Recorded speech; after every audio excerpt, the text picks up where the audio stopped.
everybody, we're going off once again. Muse and Rap Critic on the old podcast, hitting you on the ones and the twos, hitting you on the hip and horn.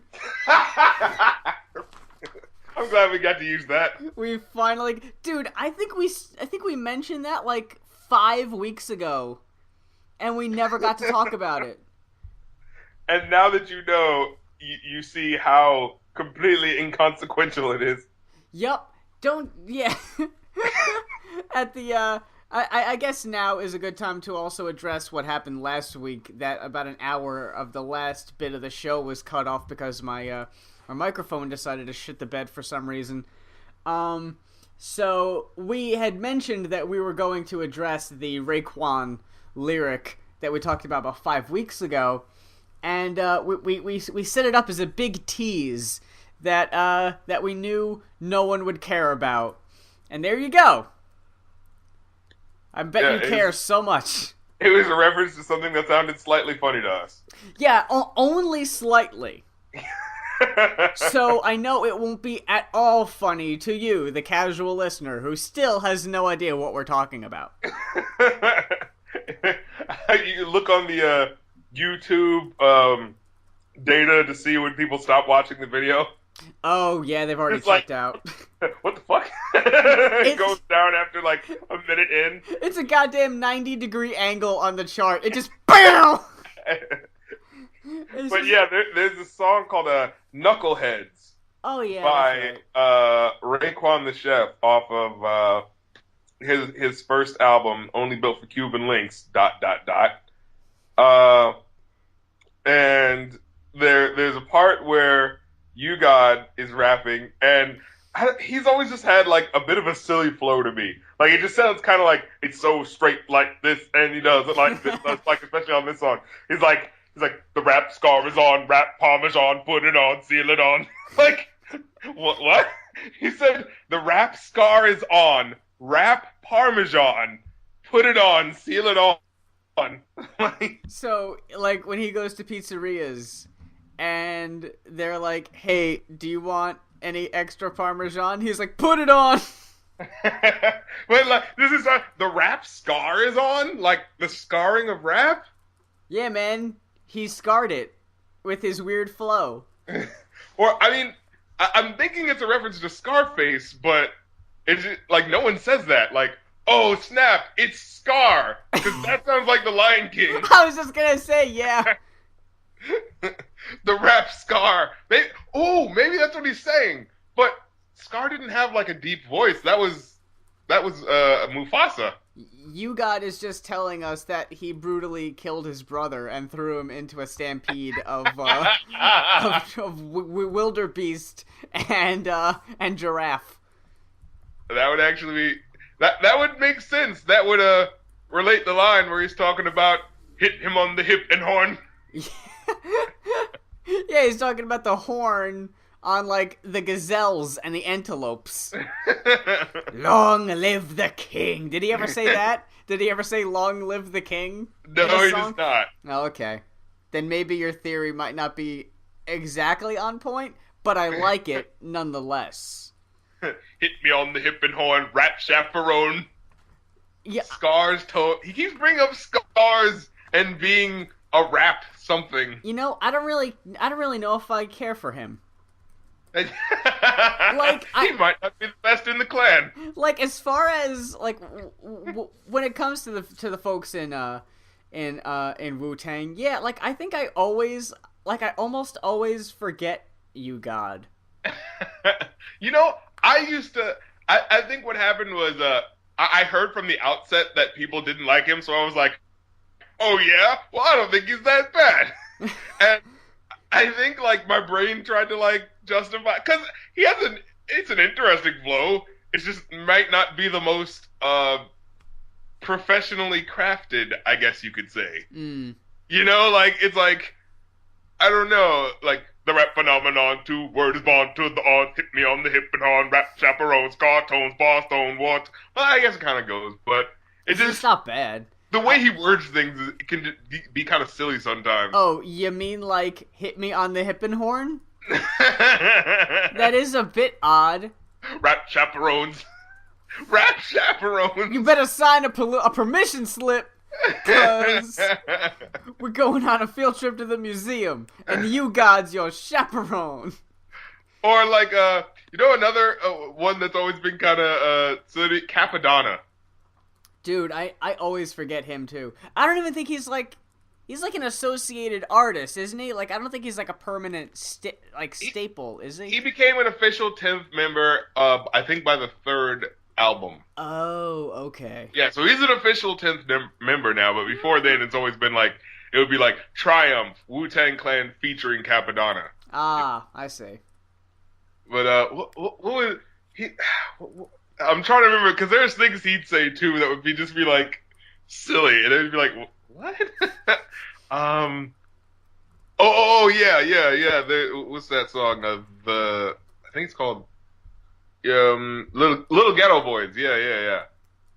And there's a part in there where he said, he's like, I sip Avion water while my thoughts get published. Like, what the fuck? How? Like, why is that important? Dude, he's just letting us know he's a man of class, and that he can also telepathically give, like, the news stations, his recent, his quips, I guess. You're gonna want to publish this. This was a good one. What's the other one? It's mainly on, For Heaven's Sake. Yeah, that was another one, too. Where he goes, like, basketball gun brawlers, off the wallers, or something like that. It's like, what? And then throw both fists for 9-7. What? Just the year. Oh, yeah, he says, try to comprehend, take on a new suit. Drop the stupid LPs everywhere, falling out the sky, tall sniper, raps by Capadonna, hit the countryside, poetry whirlpool, RZA and True collide. And then he says, let me see. The hard-boiled cats that made that Watergate thing go spoiled? What? I don't know. It's like, is he saying that he's the guy that ruined Watergate? Like, what? Yeah, it was fucking, it's Frost, Nixon, Capadonna. And then Woo Pirates sneak inside the club, low eyes, low down dirty, 12:30, nighttime crawlers, off the wallers, basketball gun brawlers. This is getting silly. Gun brawlers. Like, I never understood that. Well, you know, like the guys that Will Smith was playing basketball outside the school, and it was like he's saying that he was one of the guys that were up to no good. Oh, is that a fact? Yeah. What Will doesn't tell us is that they were packing heat, and that's why his mom was so afraid. Well, that actually puts it in perspective. Yeah, man. That was like one of his earliest acting roles. I don't know. I'm just bullshitting. Oh, and then what was the other part? He says he calls himself the Slang Reverend. Slang Reverend? Yeah. Whoa. I'm the Slang Reverend. Put the best work in. Yo. Oh, and Maria. Oh my God. This fucking song. These are mainly just Capadonna's verses that I've always found funny. Just his flow is just kind of funny to me. I'm not like, I mean, I love the Wu-Tang Clan, and I still love these songs, and I'll sing along with them either way. They just always sounded funny to me. Mm-hmm. Like, he says, especially this song, he goes like, you walk by smelling like watermelon, you might make me a felon, my eyeballs swelling. Like, he literally just said, you might make me a felon. Yeah, man. What? What does that mean? I'm going to go with the more innocuous route and assume that he's saying, you might make me go, I don't know, steal jewelry for you or something like that. Oh, see, what I thought was like, he was like, you're gonna make me a felon, cause like, I like the smell and taste of watermelon, so I'm gonna eat your fucking face. Oh, God. When you said, oh, I'm gonna steal jewelry for you, in my head I went, oh, I never even really entertained that. See, mine immediately went to, I'm gonna fucking eat you. I mean, he did mention her smelling like watermelon. See? I mean, I don't know. And then he can do, and then the next line, my eyeball's swelling. Like, Yeah, see, like, I thought it was like one of those, like those old-time black and white movies where, we're like, licking the lips all, like... Yeah.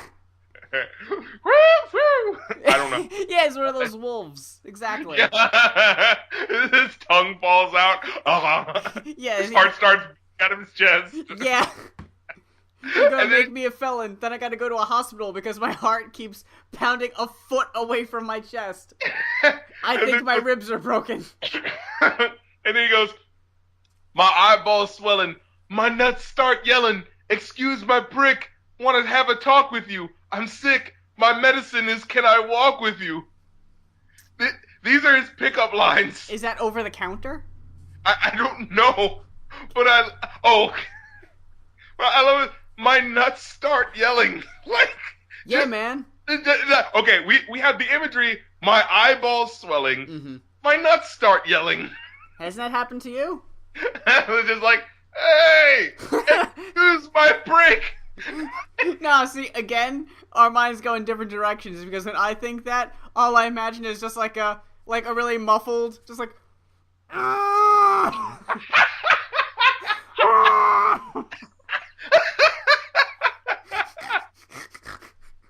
But I love it. It's like his testicles. Are they? Oh, excuse my prick. Excuse my penis. He could be a bit of a jerk, but I'd like to talk with you. Yeah, like, don't listen to him. He doesn't know what the hell he's talking about. He has no filter. Me, on the other hand, I'm a gentleman. And then he goes, this is his smooth shit.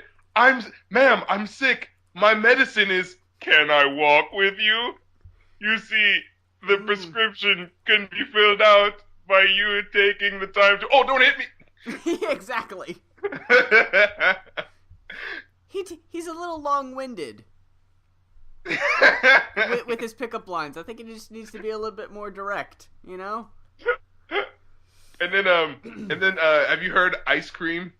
I don't believe I have. You know, watch these rap bitches get all up in your guts. First vanilla, something pecan, chocolate deluxe. Even caramel sundaes is getting touched and scooped in my ice cream truck. Who tears it up? Never heard that? What was that off? Raekwon's album. Oh, I didn't listen to that as much as I should have. Like, I've been meaning to go back and check it out. Especially since we've been talking about it on and off. Okay, here are his lines. Here are his smooth pickup lines. And by the way, have you seen the video? It has a video? Yes. For which? Ice Cream? Yeah, Ice Cream. Hold on, I'll pull it up in a thing and I'll mute it. And I'll just look at it. I want you to just skip to the third verse of Capadonna. Okay, let me see here. But yeah, in the song he goes, "Your sexy, persuasive tatas and thighs." Oh. Your sexy, persuasive tatas. Like, once again, is he saying this to a woman? Yeah, baby, right. Your tatas are so beautiful. Like, I don't think any man has ever said tatas to a woman that was actually going to get laid that night. Yeah, it's never been successful, no. Oh my god, those tatas! Dude, this fucking video, there's so many people! Yeah. Oh my god. They just, like, fucking, like, blocked off a city street and just everybody's out there. Dude, the Wu-Tang Clan was a pretty big group, man. I mean, I guess so. And then, your sexy, persuasive tatas and thighs catch my eyes like highs. I want your bodily surprise. Your bodily surprise? That could be so many things. It's like, you know, like, I could see in years down the line, people analyzing, like, Wu-Tang Clan lyrics and looking at, like, the things that the Genius says and the things that, like, Ghostface Killer says and being like, you know, oh man, there's all these different ideas that you can go with. The way they word it is so interesting. It's so cool. Like, and, you know, and I quote, you know, like, both hands clusty, chilling with my man Rusty, low down, blow off the burner, kind of dusty. You know, it's like, he's, like, bringing these disparate things together. But his, like, just sound silly. Like, just, I want your bodily surprise. Like, your body surprise. Well, at the very end, I saw that you can get a Super Mario Brothers ice cream thing. Wait, did you see Capadonna's verse? Yeah, I mean, like I wasn't listening to or else it was. Did you see? Like he's like wearing a brace. Yeah. Uh huh. Like, was he just in an accident or something? Dude, like, nobody in this video looks like they want to be there. I mean, it looks like he's just got out of an accident. It's like, I don't know about you, but similar to the cannabis in a sling. Oh yeah. Trying to brag, just doesn't look that good when he looks wounded. No, it really doesn't. And then around the time he says, double down sometime. Ice cream, you got me falling out like a cripple. Whoa. And then I love you like I love my dick size. Oh. It just that phrasing. In the way he says it, you got me falling out like a cripple. I love you like I love my dick size. Ooh, baby, I miss you. I'm not feeling this, you know? Yeah. Masturbate in your clutches. In your what? Orgasm in my mind state. Masturbate in your clutches. I want you for self, like wealth, so play me closely. Yeah. I don't know what I want you for, like, I know what he means, like, I want you for myself like money, but just the phrasing, you know, it's just awkward. Like, no one talks like that. Yeah, no. I want you for self like wealth. I like how you said that there's gonna be people analyzing it, like there's gonna be like a college course, and people are gonna have to like write papers on songs and like how they interpret it and stuff like that. I mean, it's possible. Like there's some college courses about like the directorial works of Tarantino, so it's like it's very possible that someone could like start a course just on Wu-Tang lyrics. I mean, it's very possible, but I think they're gonna have to exclude Capadonna because they're just kind of silly sometimes. Like, yeah, he says, only a hard dozen wanna be calling me cousin. Why? I don't know. Like, I'm just curious. Only a hard dozen want to be calling me cousin because I borrow shit a lot and I don't return it. Like, he might be saying only like there are very few girls that want to see me as not someone that they would have sex with. Okay. That's really hard. Like, that's an odd thing to like. That's just not worded well. No. And why would you say that in a song where you're bragging about having sex anyway? There are very few girls who don't want to have sex with me. That's what he's saying. But why would you say that? Yeah. Like, shouldn't you just be talking about how many girls want to, instead of saying, there are very few people who don't like me, like... I assure you, the numbers are staggering. And then, call me if you want to get dug like the pockets. I jizz 'em like a giant, break wombs out of the sockets. I jizz 'em. That's pretty funny. I jizz 'em like a giant. And in doing so, he breaks wombs out of the sockets. Dude, that just sounds dangerous. Jesus. It's like, well, no. Why would I want that? No. Like, that's not a thing that women want. No. I don't think girls want to be treated like that deleted scene from Hitchcock. Wait, which one? The one where, like, that chick has sex with Hitchcock, and then he, like, ejaculates and, like, blows her through the roof. I mean, no, he, like, pushes her aside, and then, like, his jism, like, blasts through the trailer. Oh, dude, I completely forgot about that movie. I was seriously thinking you meant, I thought you were talking about... John Hitchcock? Yeah, I thought you were talking about Hitchcock movies, like Alfred Hitchcock. Oh, yeah! He's been known for jisming like a giant. Dude, I don't know. I thought you knew something about the man that I didn't. I wasn't about to, question you on that. So at the end of the day, though, it just goes to prove that the both of us, had very different ways of interpreting the lyrics. So yeah. I think what we can, what we're coming to is that people can have different perspectives on art. Mm-hmm.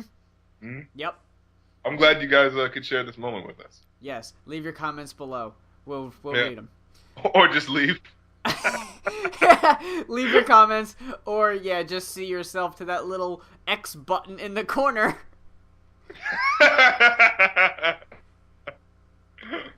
Hey, if you've been listening for this long, I think it counts as a view. So, we got you anyway. Exactly. Nana, we got you. What are you? I guess the most important question you have to ask yourself is, what are you going to do about it? That was hilarious, by the way. So, I don't even know how we talked for this long about Wu-Tang, because I know that there is something that you're crazy excited about, and I know you just want to scream it from the rooftops. What? I assume that you saw the video of the new technological advance. Huh?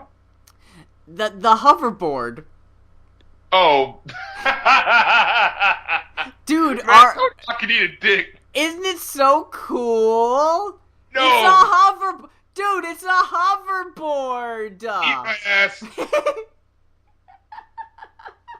I completely. First of all. Yeah, go ahead. Go. Last year, he makes this video where it's like, hey guys, we totally discovered the hoverboard. They pull out Tony Hawk. They pull out fucking Christopher Lloyd. Oh god, you're right. I forgot about that. They're like, look, guys, hoverboard. It's amazing. Incredible. We've really done it. Great Scott, Tony. This is really heavy. Yes. So I'm like, I go to watch this video, and the whole time I'm like, wait, really? And then they start explaining it. They're like, usually when they explain something, like when you see that one video about like the sort of something like spray-on thing that they can put on you that makes like water drip off of you without you getting wet. Like they explain it and they go through all the science behind it. And so I was thinking about that video. I was like, yeah, they kind of explained it, and that was very interesting. And then I was watching this hoverboard video, and they're like, it combines the science of this with the science of that to create an incredible thing. I was like, they didn't explain nearly as well as a video that would actually like have that science be, they would be going more in depth into it. You know what I'm saying? Yeah, like every video that's connected to a Kickstarter project. Yeah, exactly. Where it goes like way in depth and lets you know everything about it. Not, whoa, dude, this is like totally awesome. Basically the crux was, isn't it amazing that we got Christopher Lloyd? Isn't it amazing that we got Tony Hawk and they're doing all these things? And I remember watching it and being like, this isn't real, is it?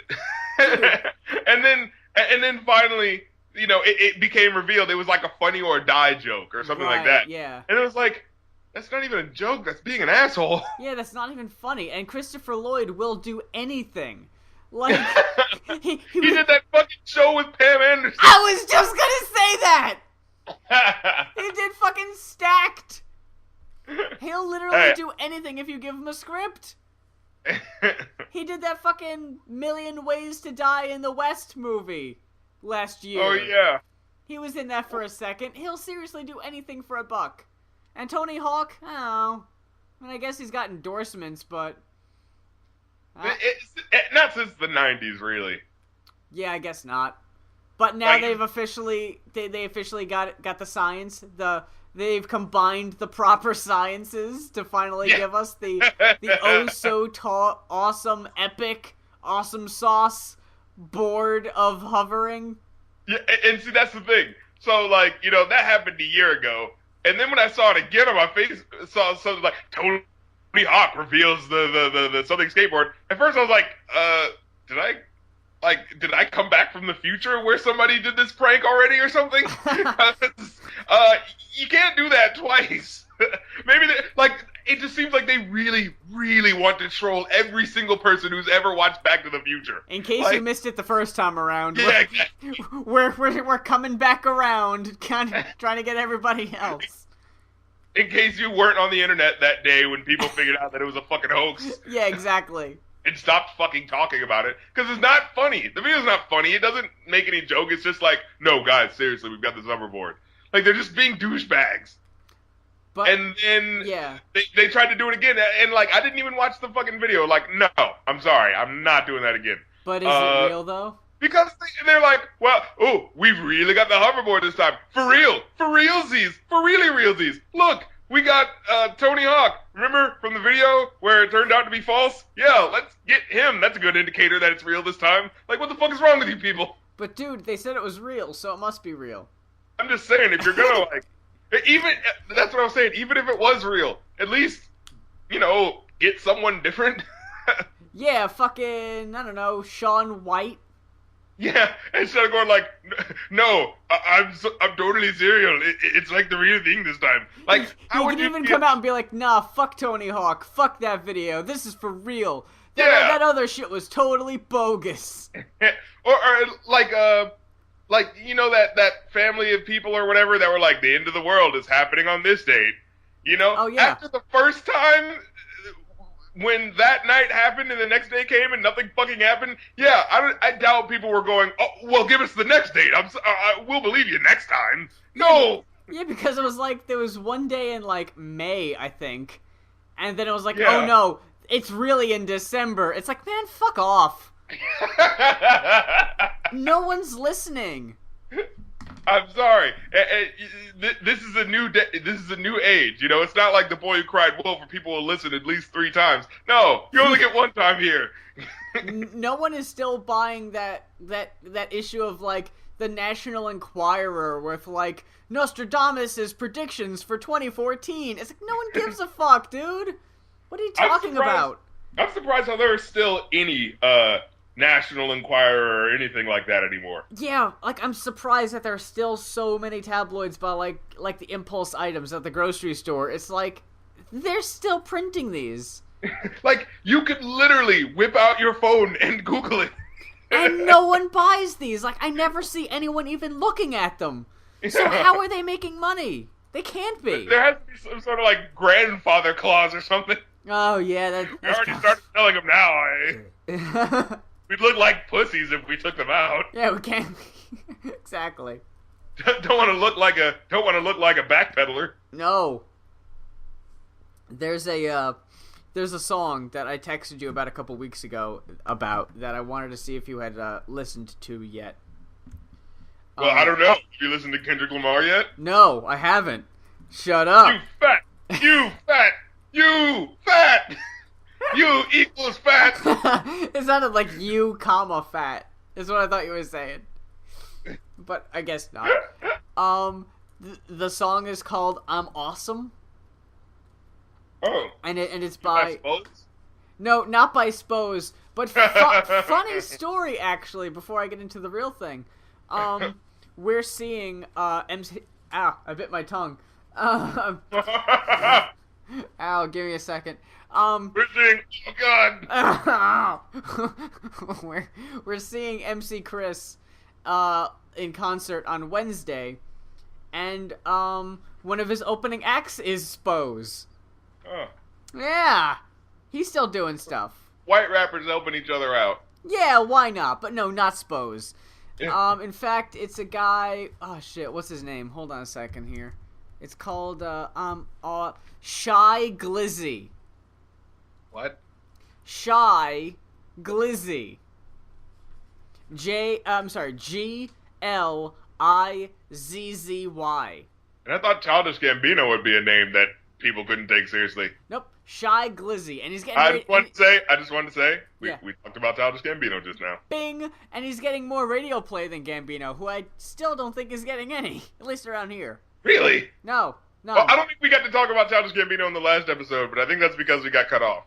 We mentioned it briefly in saying that I wanted to go back and listen to his Stone Mountain EP, Give It a Second Chance, and that was like us filling our quota for the week. But around here, there was like a radio commercial where Gambino was like, hey, go to this website and listen to my song 3005. And that was like it. but they never actually played it on the radio. It was just him telling you where you can listen to it. All they did was just let him talk about it. Yeah, and not even yeah, they didn't even get to talk about it much. It was basically his fucking bit from that EP. Oh yeah, Childish Gambino at the atrium, and please have a blessed yeah. King Day. He's like, yeah. What did he say in that song? He's like, hey, yeah, I'm Childish Gambino. It's Childish Gambino. I'm gonna be at the atrium. Yeah. Yeah. Charles. What the fuck was that? What the fuck is that?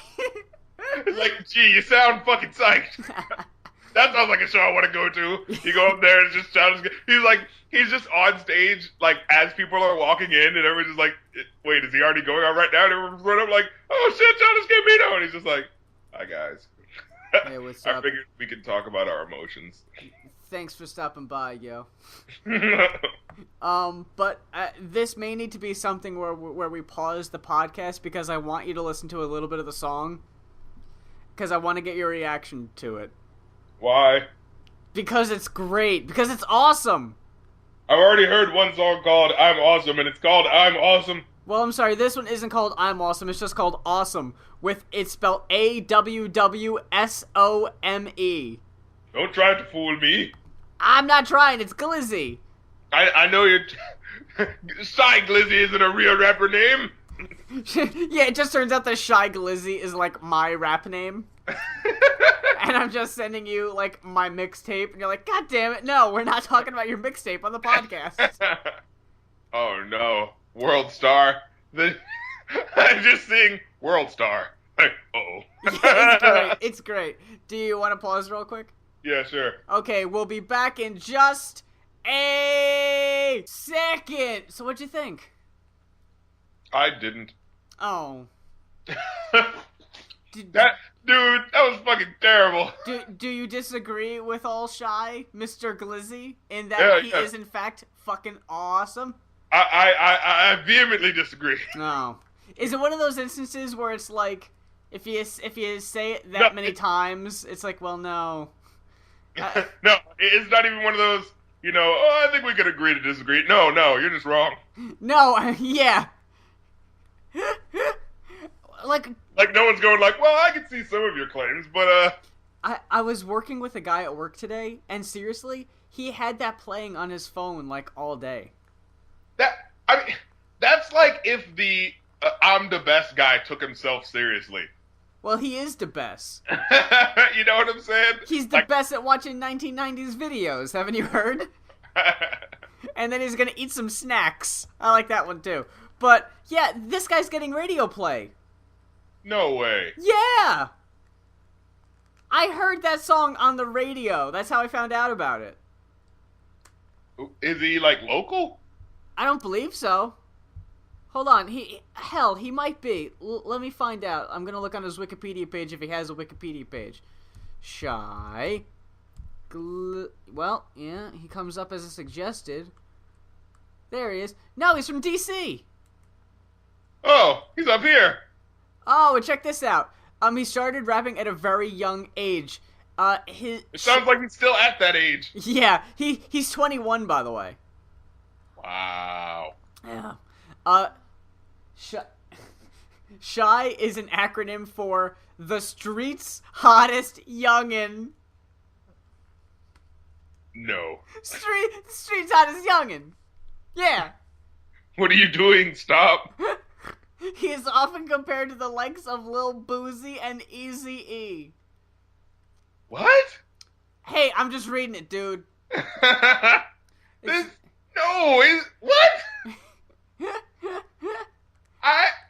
What? What are you talking about? Look, I don't think that, like, Eazy-E and Lil Boosie are, like, legends, or, I mean, well, Eazy-E's kind of a legend, but, like, lyrically or anything like that, but, no, you're insulting them right now. I just read something that could very well possibly be the reason that he's getting radio play. One of his very good... Did you do, like, a dance or something? Like the Shmoney dance? No, he has a friend, Trinidad James is a good friend of his. But Trinidad James is irrelevant. Well, he was for like a second, remember? No, he's irrelevant. Like, no one cares about him anymore. Well, like, that'd be like if 40 Thieves, Sporty Thieves, you know, we're talking about, hey, check out my friend Shy Glizzy. You'd be like, no, that can't. No. Like, just because he tweeted it first, and everyone's like, and then he gets popular, and then, you know, Sporty Thieves are like, hey, man, he got popular because of us. We were the first ones to tweet him. It's like, no. Don't try to piggyback off of that. No, you're irrelevant now. Sit down.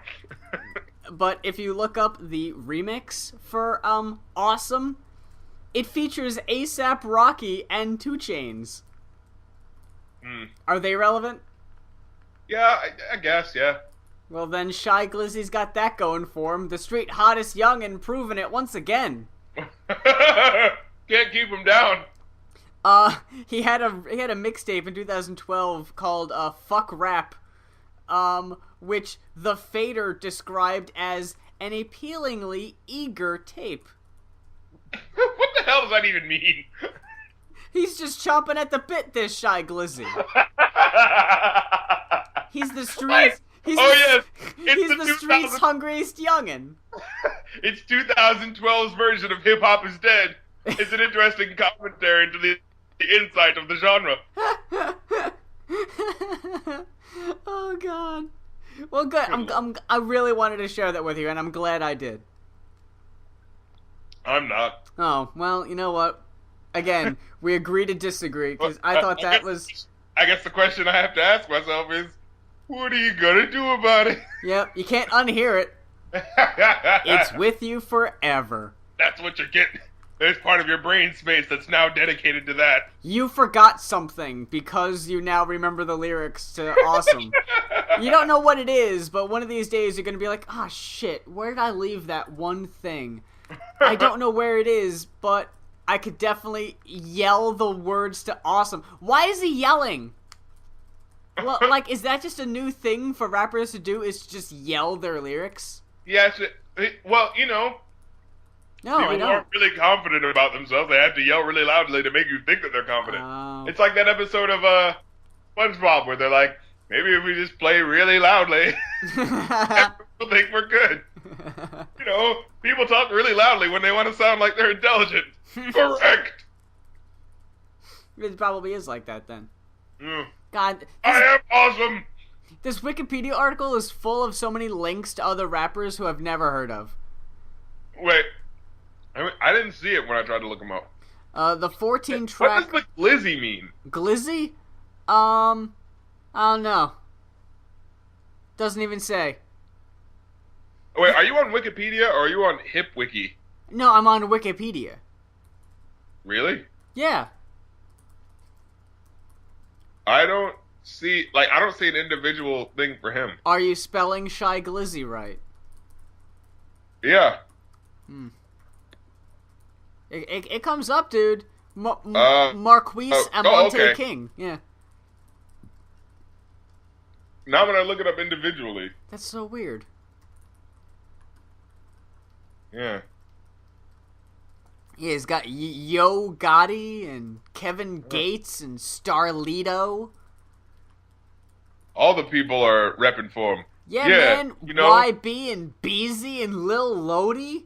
Yeah. All the hottest names that are burning up the Big charts. Killer, Goo the Bone Mouth. Dude, they're killing it. Young Thug, Pee Wee Longway, which...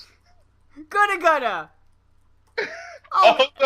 These are just all the rappers that you know aren't good. Gudda and Plies.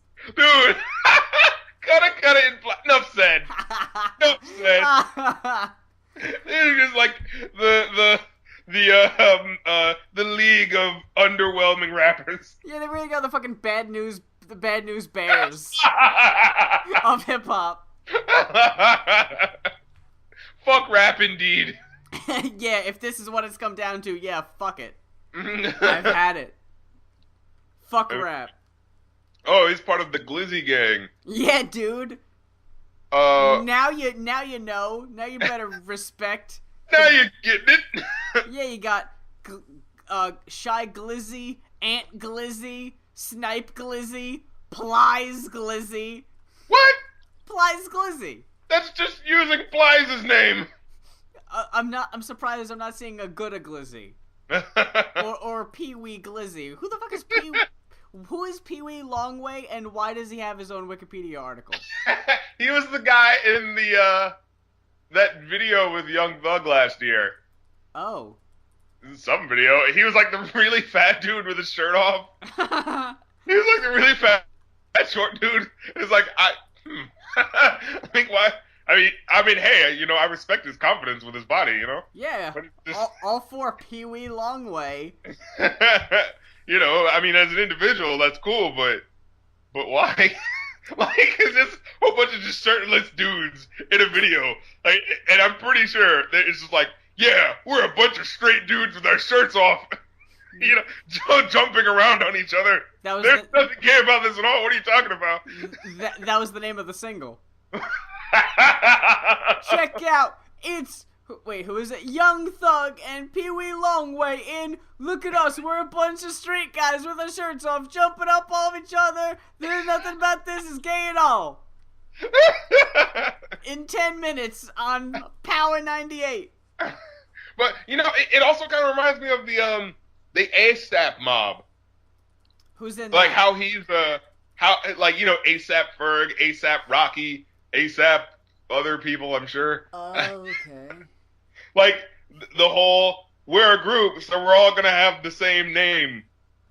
But yeah. That sounds kind of lame. Like you know, like I understand wanting to have a thing that brings you together, but you know, if you call yourself the Glizzy Gang, I think it should be understood that you are the group of Glizzy. You don't have to have that in your name.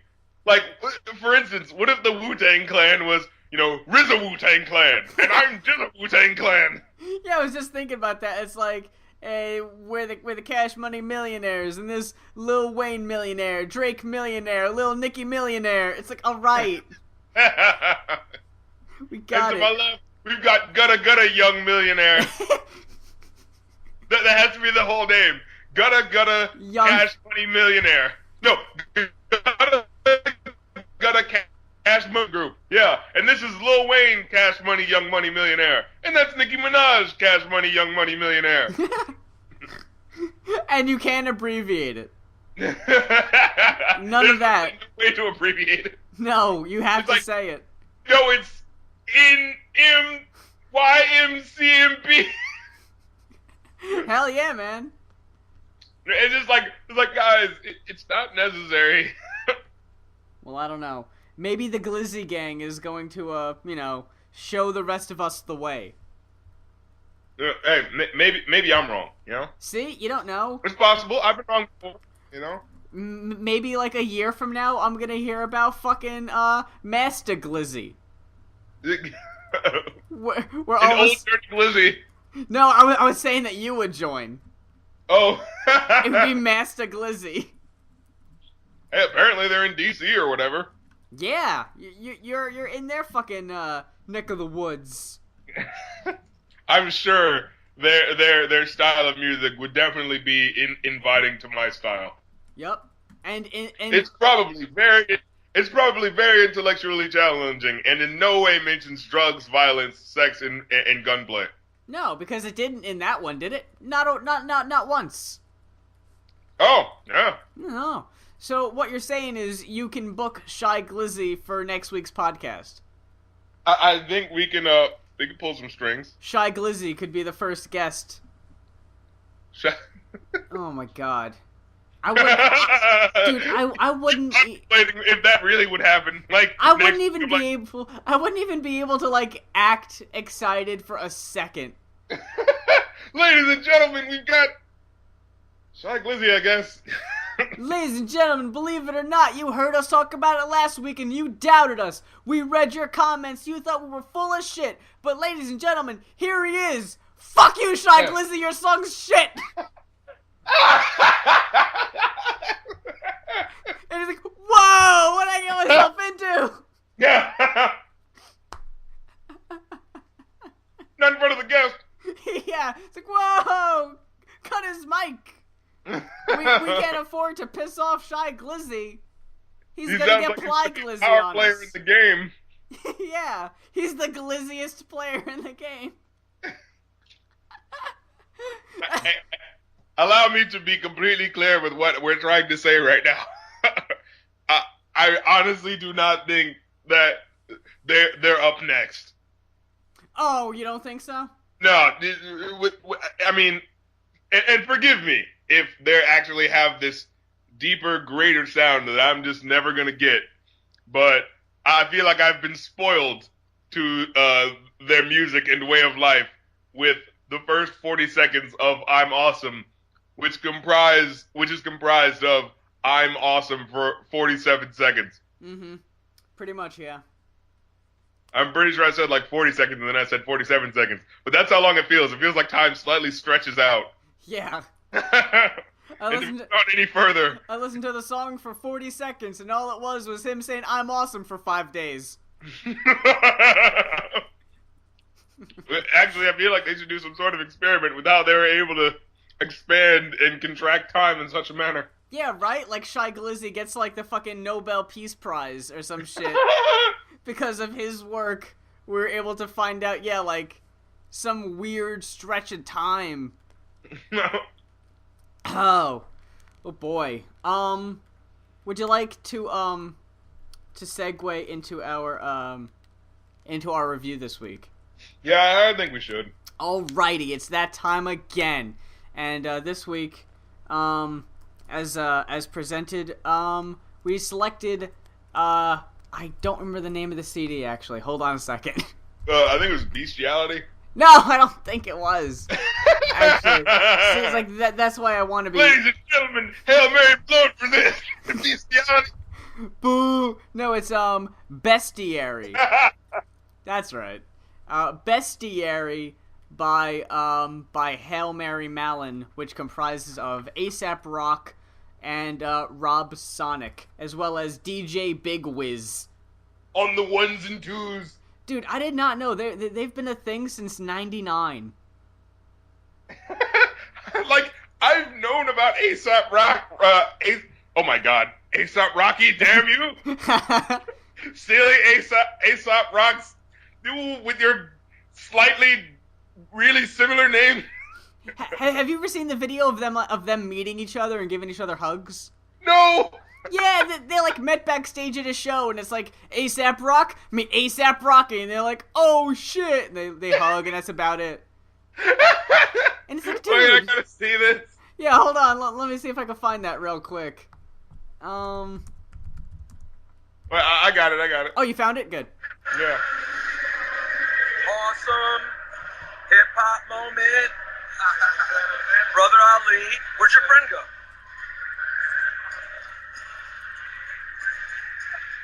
A$AP Rocky. A$AP Rock!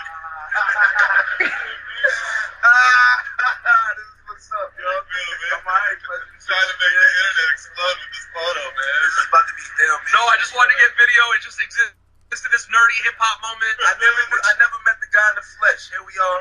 A$AP Rock, the original. A$AP Rocky, the original. We here, man. Thank you, Brother Ali. A hip-hop moment created by you, sir. Thank you, Rosenberg. Of course.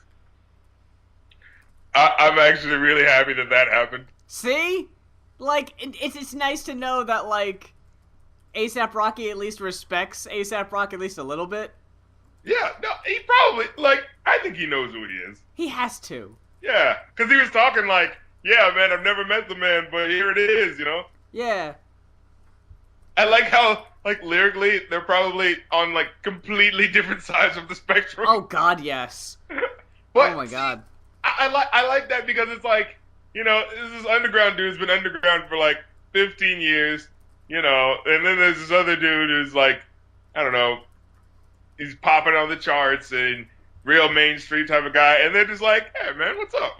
Yeah. You know, like, there's no, like, brr, you're mainstream, so I don't like you. Brr, you're underground, so you're just a hater. Brr, you know? You know, it really humanizes everything, you know?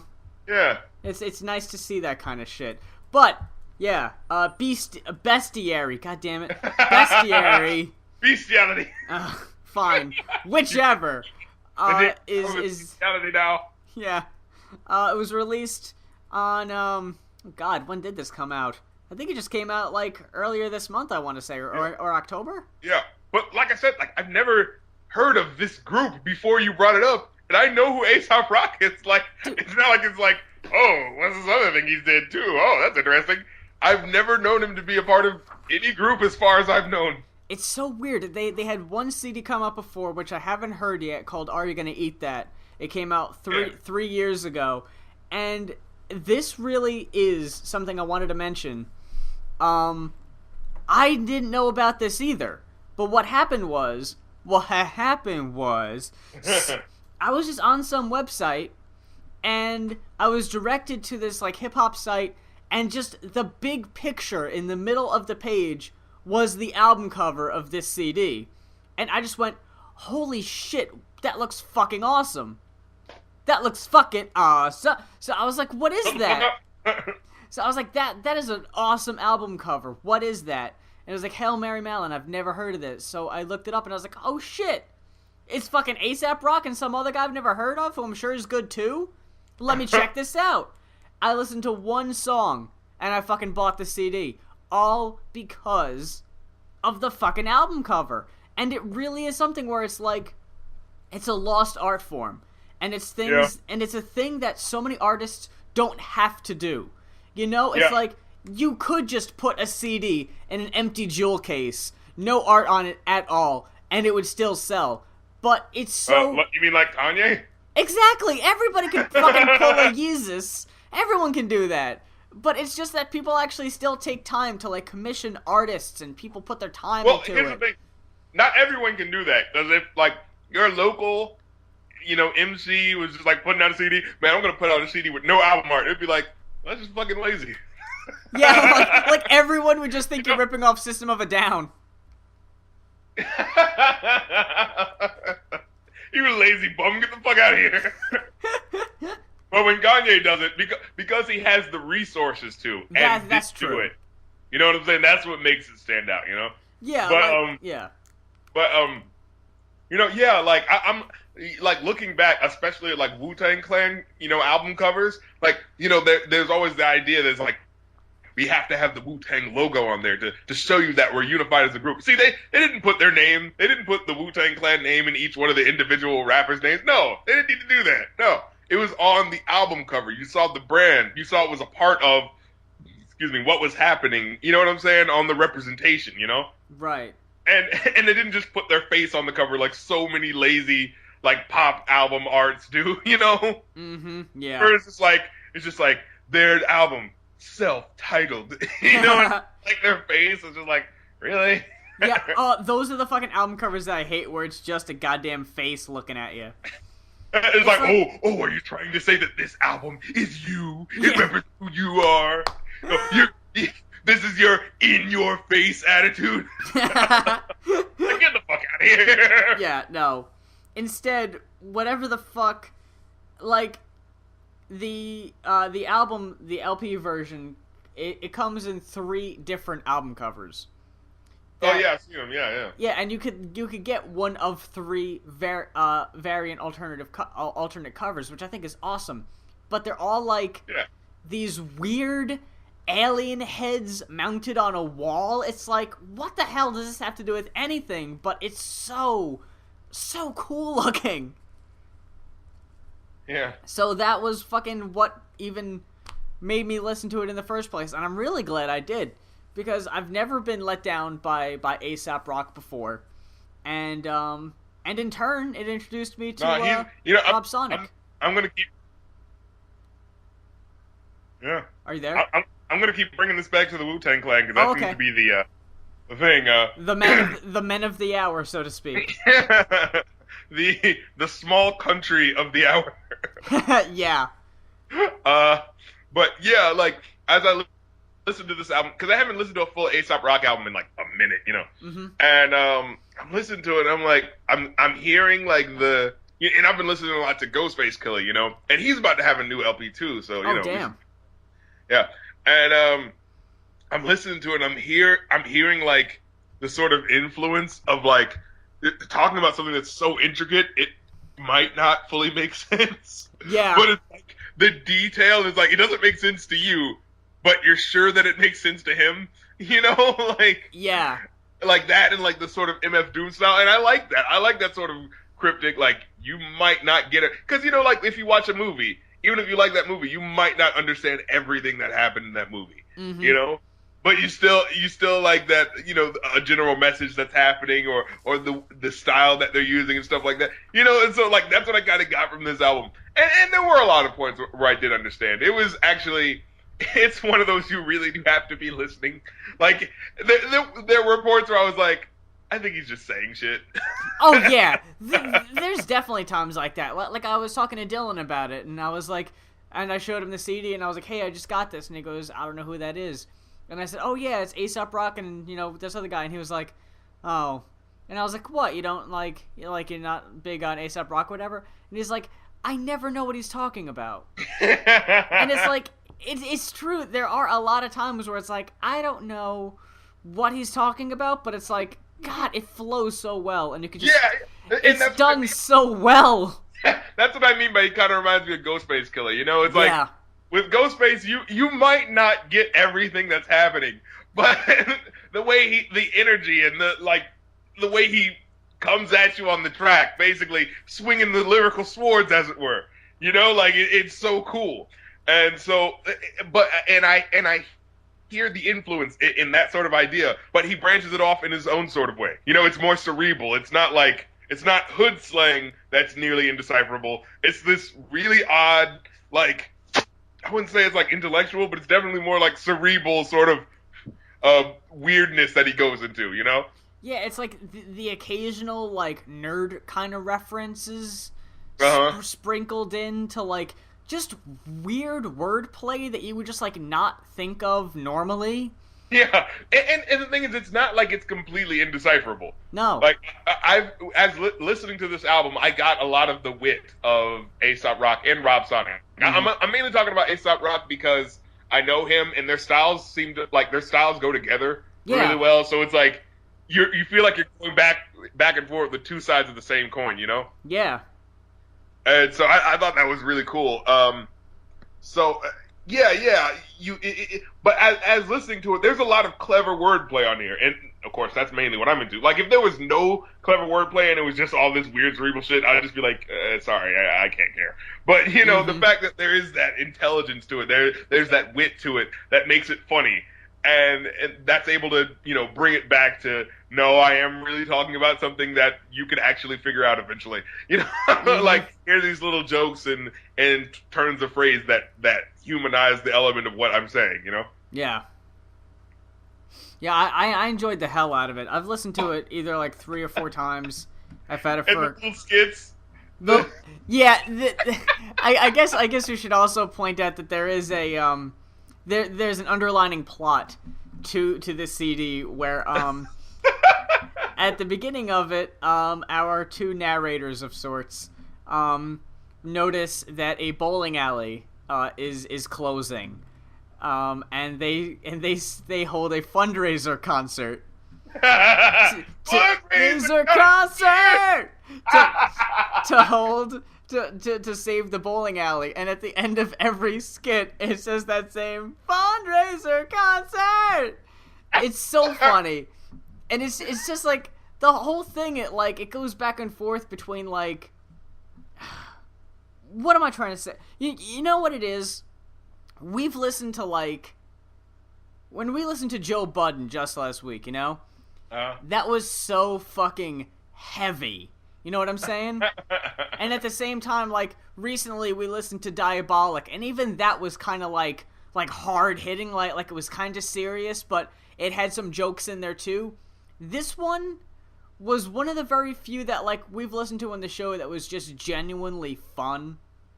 It's kind of like Merce Day. Yeah, where it was lighthearted, it didn't take itself too serious, but at the same time it was no, it's really well written. Yeah, you can hear the artistry in there, but you can hear that there's still two guys having fun. Yeah, they're just fucking around pretty much. But I hear so many people, when you hear club bullshit music, and they're like, oh man, they're just having fun, they're just being young. It's no, you can do that and still have some modicum of skill. Yeah, no. Or modicum, excuse me. Yeah, I never listened to fucking 2 Chainz song and imagine that he's having fun, because when I listen to 2 Chainz, I always imagine that motherfucker would rather do anything else than sit in a studio and record something. Like, even though he's putting it on a track or whatever, he's just doing it just to do it and get it over with. Like, I never feel a type of like... I feel that way about Flow Rider. Okay, yeah, definitely. Where he's just You hear me? Yeah, Flow Rider, right? Hello? Oh, can you not hear me anymore? Hello? Yeah. Okay, you hear me again. No, I get it. Okay. Yeah, Flow Rider. It's totally like, not like an obligation to the record label, but yeah, just like, yeah, I mean, I guess that's what people know me for, so I guess I should do it to keep up appearances. Like, him and Pitbull. They're just like, the Fucking party. Pitbull. Yeah, totally. Pitbull, Flow Rider, just like the party rappers. Where it's like, man, I'd rather be off on vacation in some tropical island just kicking it, but I guess I'll record a new number 6 track. They're never fucking number 1s, they never hit number 1, but they're always in there somewhere.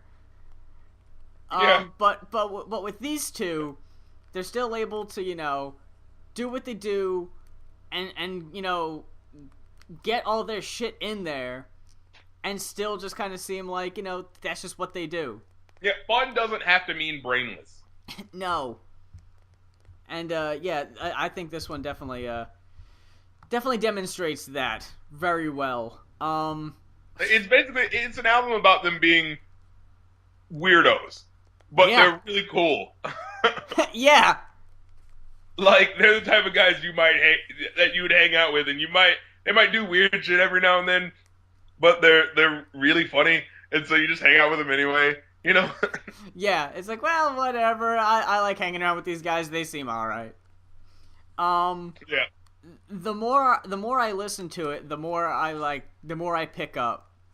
As far as like lyrics I didn't catch the first time around. Uh-huh. And I love that about it. Where it's that's a great thing about an album, being able to come back to it and hearing things that like, oh shit, that's what that meant, Yeah, like it's always a new experience listening to it.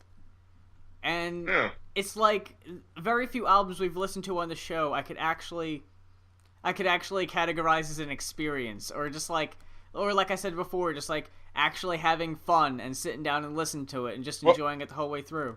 Well, I would say that Joe Budden's album was an experience. It was just a boring experience. It really was. Joe Budden for me was a chore. I guess you could call that an experience. But hey. You didn't say it had to be a good experience. No, you're right. I did not.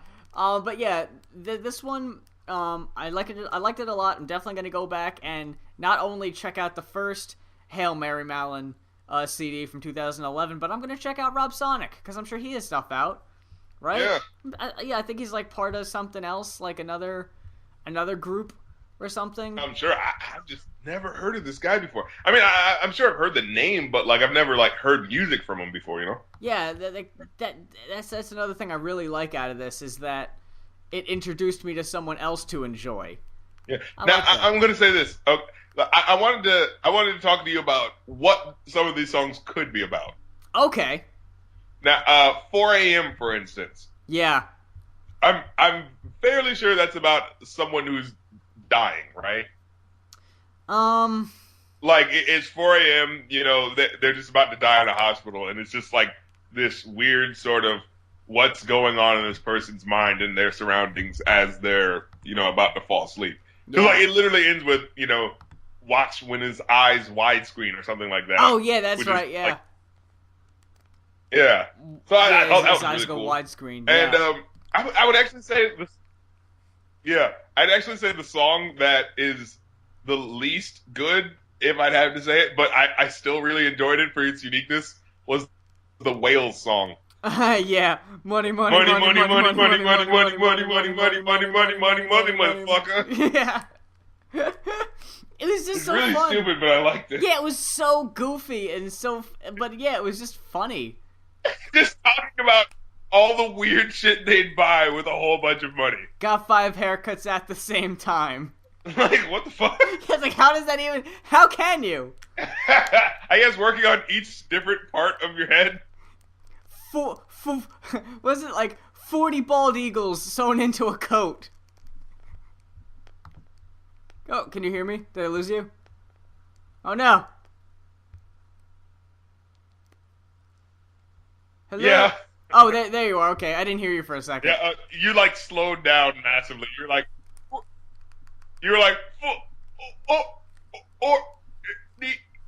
I was like, damn it, I know what you're about to say. Just say it. Eagles, yes. What? Yeah, Eagles. I know that they're Eagles. Oh, are you listening to that "I'm Awesome" song again? Is it lengthening the time over there? Oh shit, maybe. No! It's just now hitting me. Stop button. It's broken. It's broken.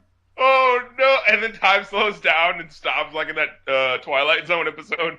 Oh shit! Yeah. Help me! Somebody help me, please! By the way, speaking of Twilight Zone, I was just thinking. Have you ever watched Twilight Zone? Yeah. We've talked about the album, right? I mean, it's clear that we like it. Yes. I would give it my first ever in this. Wait, no. I think I gave Diabolic a 5. I'd give this a 5. Yeah, I give this a 5 too. I think you'll enjoy. If you're, an underground person, you like cerebral stuff. I think you'll really enjoy it. If you're a casual person, I think you should check this out too. I think this might be like the it's not CD. even one of those. I'm sorry. Go ahead. What were you saying? I was just gonna say that I think if you are just a casual listener or whatever, this might be a really good introductory to like into underground stuff. Like it isn't way over the top cerebral like most of Aesop Rock stuff. It's a lot more lighthearted than that, and I think it's a nice gradual introduction. Yeah. And I think if you are a casual listener to just like radio stuff, but you have an open mind and would like to listen to other stuff, I think this is definitely a good one to start with. Word. So, yeah, I agree on that. I think these are definitely a good bunch of songs. I don't want to ruin. Did we ruin the ending? Oh, No, never mind. No, no, we didn't. no, All no, right, go ahead. we didn't. Yeah, listen to it. Yeah, fundraiser concert. So, Twilight Zone. Concert. But anyway, moving on. So I was talking about this Twilight Zone episode, and it's an episode where like time stops, and like he's like, I can stop time, I can do whatever I want, and then like he breaks the clock or something like that, and he's like, oh no, now I can't get time to start again. But then I was just thinking like, yeah, sure, you can't talk to anybody anymore, but I mean, you can like do whatever you want. Yeah, you could go anywhere. You could just have anything. Like no one can stop you. Huh? I know. I was just gonna say. I guess it would get old pretty fast, but just for a little bit there, because like, man, I don't remember this episode offhand. Well, see, the problem is he was a dumbass and he was like screwing around with it, and I don't know how he dropped it, but he dropped it while it was paused, and he was like, oh no, what have I done? I'm stuck in this reality forever. Someone talk to me, moral lesson. That's basically every Twilight Zone. Moral lesson. You know what's the one I didn't get though? The one about the guy who reads books too much. Dude, he just fucking he just had bad luck. And then the nuclear strike happened, and then by the way, watch Twilight though before you guys get any more of this, man. Yeah, you should have been watching that already, damn it. Yeah, seriously, they have fucking marathons like every New Year's. But anyway. Anyway, in this episode of Twilight Zone, like this one guy, the idea is that he reads books too much. Now, I just want to pause right now and just say his problem was that he reads books too much. I don't think... No, that wasn't his problem. His problem was, like, that, like, everyone around him was just, like, assholes. Yeah, wasn't that the case? They didn't like that he was reading books. Oh, yeah, that's right. Nobody liked him reading books. That was his problem. And then, you sort of think, like, well, maybe it's supposed to be, like, Yeah, people can be jerks like that. Yeah, all right. And he seems kind of like an asshole himself, but I don't really know where. Like, I don't see how reading books is the problem. I mean, maybe I guess the equivalent of now would be like he plays video games all day or something like that. But I don't know. I guess there's just this stigma of like reading books isn't really that bad. You know, like nowadays, if someone says, "Hey, I'm reading books all day," you're like, "Oh, that guy's reading books. Yeah, that's cool." That's you know. cool. I wish I could do that, but but no. But with here, reading fucking books is a vice. To be taught a lesson. And Dude, so what happens? It's fucking it's fucking Fahrenheit 451 just in an episode. Yeah. And so like He ends up going into like one of the vaults to get something, and the door accidentally closes behind him, and then the apocalypse happens, and he gets out. He's like, "Yay, no one's around, so I can do whatever I want." And it's like, wait, and like civilization's destroyed. You're taking this way too well. And dude, seriously, you're a grown man. You could read books whenever you want. Yeah, I know. Fuck everyone else. Just read your books. You didn't need the apocalypse to give you time to read books. You could have read them whenever. And then it's like, do you know what these books are about? They're books about people. Dude, and like, you know, like no more books. I would assume, huh? I was just gonna say, another book will never be written unless you write it. Yeah, There's never gonna be another new book. You're limited to the books given to you here. And that's it. That's not that exciting. But then what happens is he drops his glasses. Like it's just... This is not fair. There was time now. That's You had time all along, you asshole. You were like in your goddamn 40s. You're a grown man. Just read your fucking books. Well, his problem was that, I can't read while on the job. No, because he got a fucking job to do, you asshole. You want to read so bad, be a fucking librarian. That guy really was a dick. I never really thought about it that way. And it's like, but the thing is, it's not like I just don't consider that bad of a thing. Well, no, I guess it was just like, he has his head in a book all the time. He's got his head in the clouds. You gotta focus on reality. Or, I guess, I don't know. I guess that was the idea. It's like, don't get so stuck in something that you can't, you forget to experience life, and that it is important. Because, and then it also didn't make sense. It's like how, huh? What?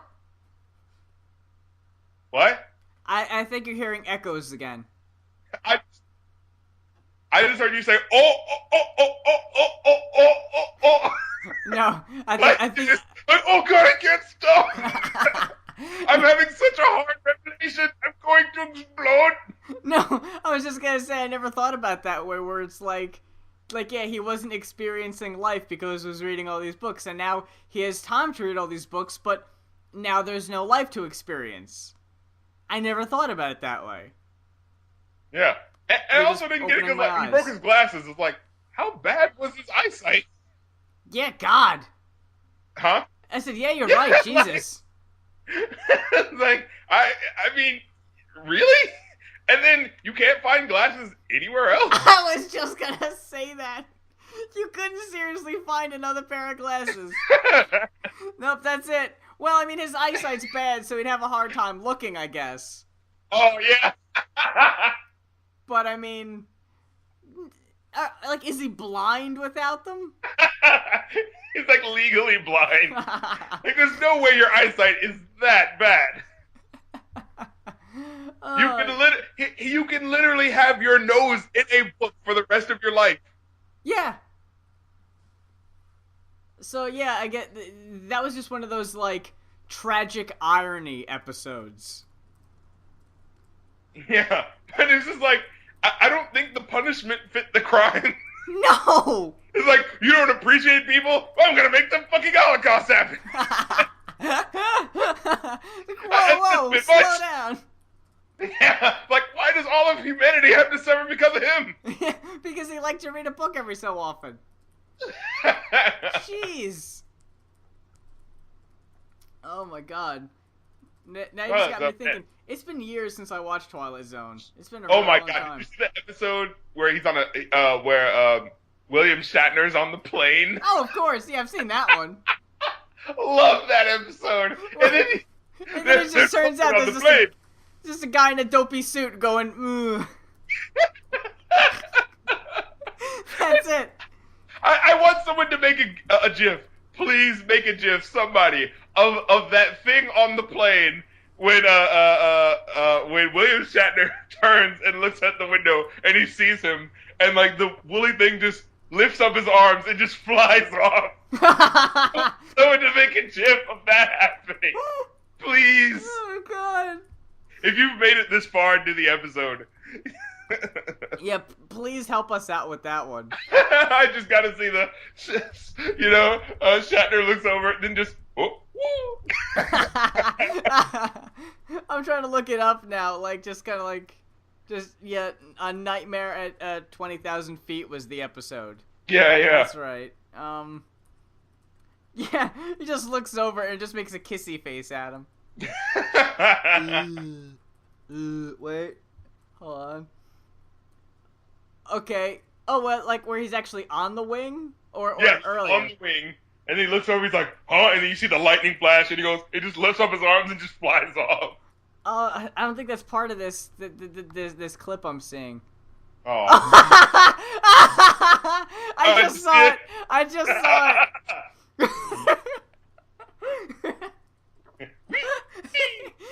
Because the wind blows him. He's like, ah.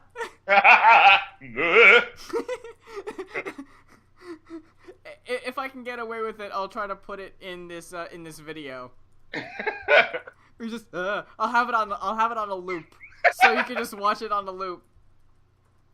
I remember the episode. He just goes, oh shit. Ah. I love those exasperated noises, like the just being caught off guard. Ah. No, have you ever listened to Big Pun? A little bit, yeah. He has that one song where it's like, "It's so hard," and in the song he goes like, it's like, "It's so hard, niggas trying to take my life, niggas trying to fuck my wife, and it's so hard." And he's like, "That's my wife. I paid for them titties. You get your own, you heard." I just love the little things he'd say, like in between songs. Man, we lost a great person with that one. Yeah. What was it? Yeah, he goes like, "All right, niggas wanna be like Pun, but they don't bust they guns, and it's so hard." He's like, "It's hard work, baby. I just lost 100 pounds. I'm trying to live." I ain't going nowhere. I'm staying alive, baby. And then, "That's my wife. I paid for them titties. Get your own, you heard?" You heard. I love that you heard. I just like the idea of someone coming up, trying to mac on his wife, and he's just like, "Whoa, I paid for them titties." Not I paid for the rock on her finger. No, I paid for the tits, man. These tits belong to me. I put in the work. Whoa, shit, Pun, you're right. I'm sorry, man. I'll leave you alone. Do you ever see the episode of Twilight Zone? I'm just thinking about episodes that were like in the movie, because that the one we were just talking about was the one with fucking Billy Mooney from Lost in Space. He was a boy that who could send people to a corn maze if they made him angry. Oh yeah. He would just look at them and just send them away. Mm-hmm. It's fucking creepy. Which, I mean, a cornfield isn't the worst thing you could be sent to. Well, yeah. Again, it's like, man, I lost my glasses. Can't find. It's like if you're in a cornfield, you're at least somewhere near where a farmer is. Yeah, and even if you never find it, you have food. Yeah, you can eat that corn. You could easily ask the farmer, "Hey, where am I?" Oh, you're in Illinois. It's like, oh man, I'm really far away. Let me get a job out here. Let me make a living. Or it's kind of like sometimes they just didn't go far enough in the episodes, you know? Yeah, it's like, man, cornfields really are creepy. but not when you think about it too much. It's like, could have been worse. Could have been like, having my guts being ripped out by a, tractor trailer thing for the rest of my life, but no, I'm just kind of in a cornfield. No, I could have it worse off. And fucking in Nightmare at 20,000 Feet, William Shatner gets out of the plane. How does he live? How does he not just get pulled off? Again, it could have ended a lot worse for him, really. And he could have, honestly, he could have just looked at the wing for the whole time. Because the thing only went there whenever he looked away and looked back. He could have just been looking at it the whole time, It's not like he had anything to do. Yeah, he's on a boring ass flight. It really was the fucking angels, the fucking weeping angels. I hate to bring it back to Doctor Who for those who haven't watched it, but yeah, they only move when you don't look at them. But granted, every time you blink, they move a little bit. So you gotta blink sometime. But William Shatner, that gremlin wasn't just gonna show up if he blinked. Of course, yeah, of course, this day and age, you could just put like a live YouTube feed on him. And then anyone can just be watching. The angels. Tough crowd. Holy shit. I didn't hear you saying anything, so I was just like, Oh! Do you hear me now? Yeah. Oh. And I said, you could just put a webcam on him. And then I just heard complete silence. Dude, I was laughing that whole time. I'm sorry. I don't know why you can't hear me. I didn't hear anything. And I was just like, just no reaction. I was like, so, how about a round of applause for all the beautiful ladies in the audience tonight? Woo! I fucking heard you even saying, like, ooh, tough crowd. And I didn't know what you were talking about. I thought you were still going on your bit about the webcam. Oh, okay. Yeah, I don't know what's happening with the fucking mic. It's weird. I don't know. Oh, going back to the big pun though, like how he just have random ad libs in the song. Well, he'd go like let me see. Why did it like that? He was like you can catch me in a cherry red 150, and you just hear him in the background go, ooh. Like, he's just like really impressed. I'm gonna have to listen to him again. Holy shit, that's really funny. Cherry red 150, ooh. That's nice. That's what I used to like about old Eminem, where he would like put sound effects and shit. Yeah. And he said like, pop the clizzy going 60 down on one whizzy, drunk pissy, and then you hear the like, just oh, just like an uneasy yeah. or was that the one where he's like, or something like that? Wait, let me listen to the song. Hold on. Okay. It's so hard. Ooh, yeah. You ain't taking my life, fucking my wife.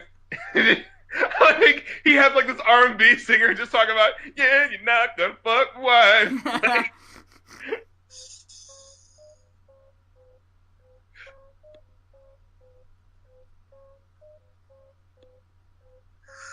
catch me in the cherry red 150. Got the glizzy locked in the stizzy. Pop the glizzy going 60 down a one with she tongue fishy. Trying to cool through the my people just packing bottles up as soon as my label fuck that. Spun the Huey, lost the hubcappers back to the shack. Came back in a what's that? From Paris, taking Debbie's days, baby cabbage, Debbie jealous. Bird, Debbie. Oh, that's what he said. What is he?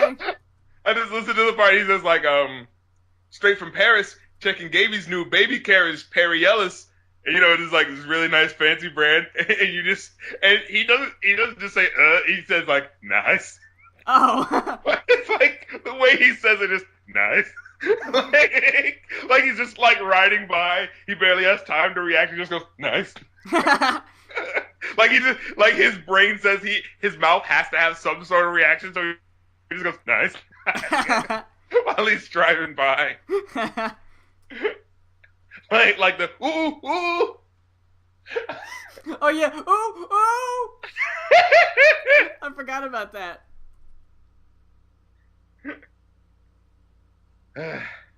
Are there any more Twilight Zone episodes, real quick, that we could think of? There's the episode where the fucking girl is being operated on the whole episode, and at the end of it, they uncover her face, and she's like a normal-looking person, and everyone's like, "Oh my god, she's horrifying!"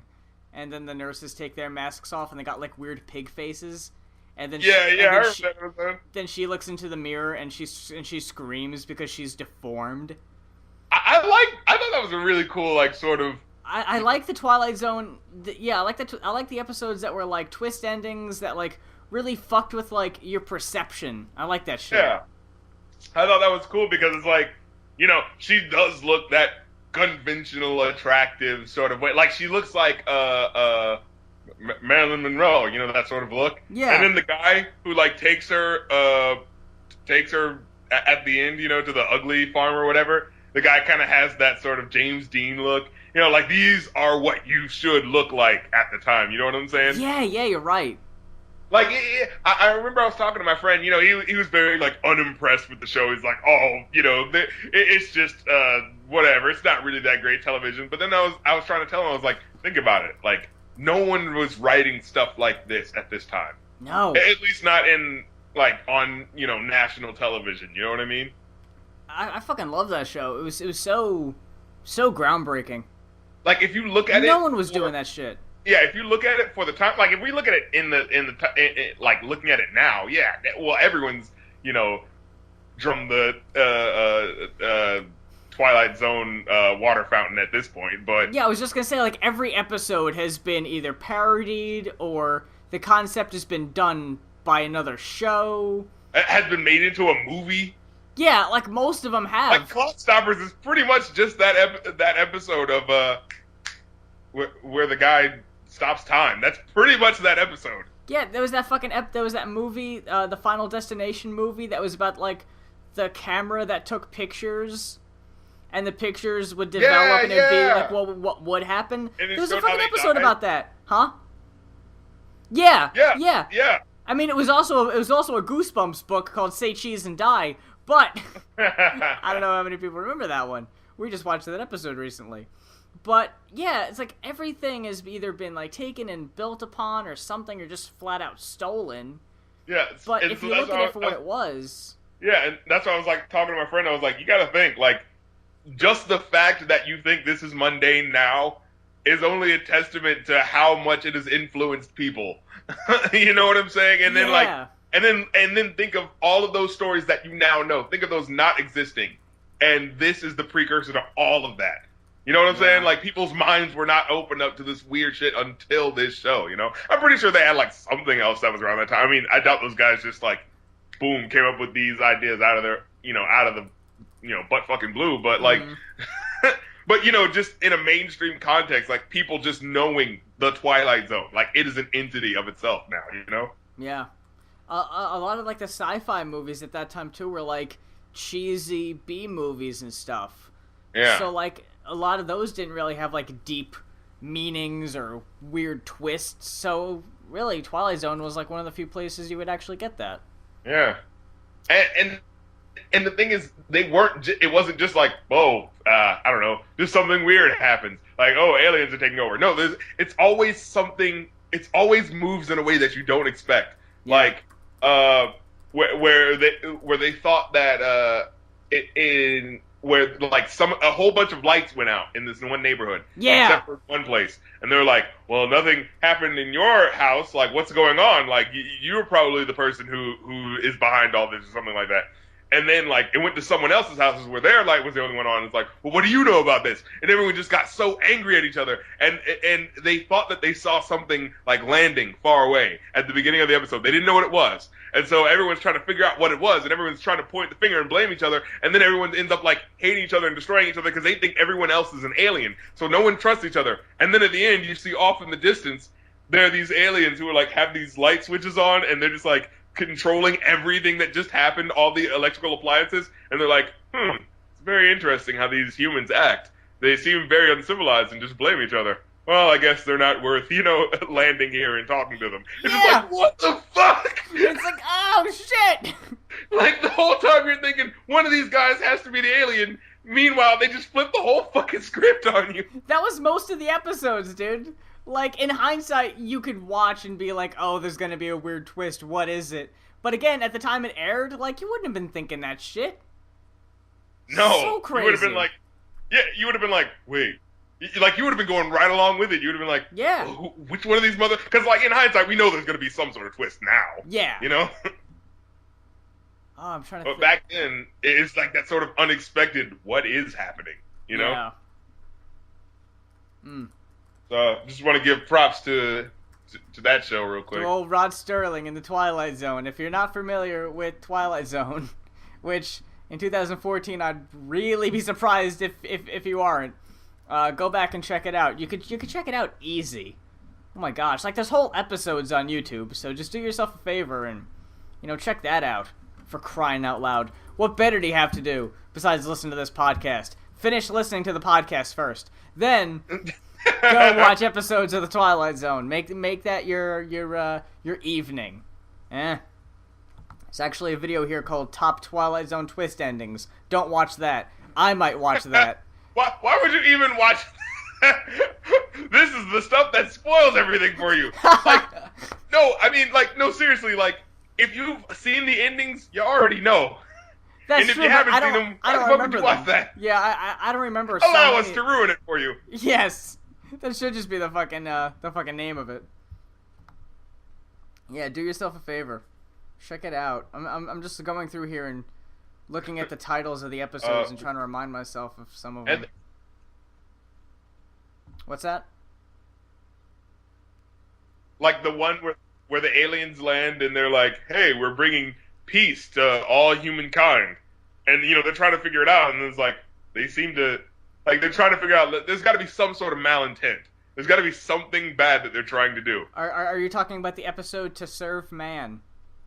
Yeah. Yeah, I just saw that in the fucking recommended videos. Yeah, and they Dude, think that the aliens fucking are trying incredible. Once again, if you haven't seen this, you need to watch that right now. Mm-hmm. Yeah. Yeah. So much good television, so much good storytelling. I don't even want to ruin it. Unlike the fucking ad for the DVD ruined it. What? I remember, when the DVD came out, because there was this one time they had a marathon, and during one of the commercials, they're like, hey, here's the DVD comes out. And then they straight up just opened with the girl saying, to serve man! And then she just ruins it, and it's like, God damn! That's so funny. The whole DVD advert is just the ruined endings. Remember why this happened? Oh, you do? Oh, shit. We thought we could do this, like, outside of the context, and it would make you, like, interested. Oh, why did that happen? But you actually... Oh, shit. Sorry. Wasn't this a good episode? Never seen it. Shit!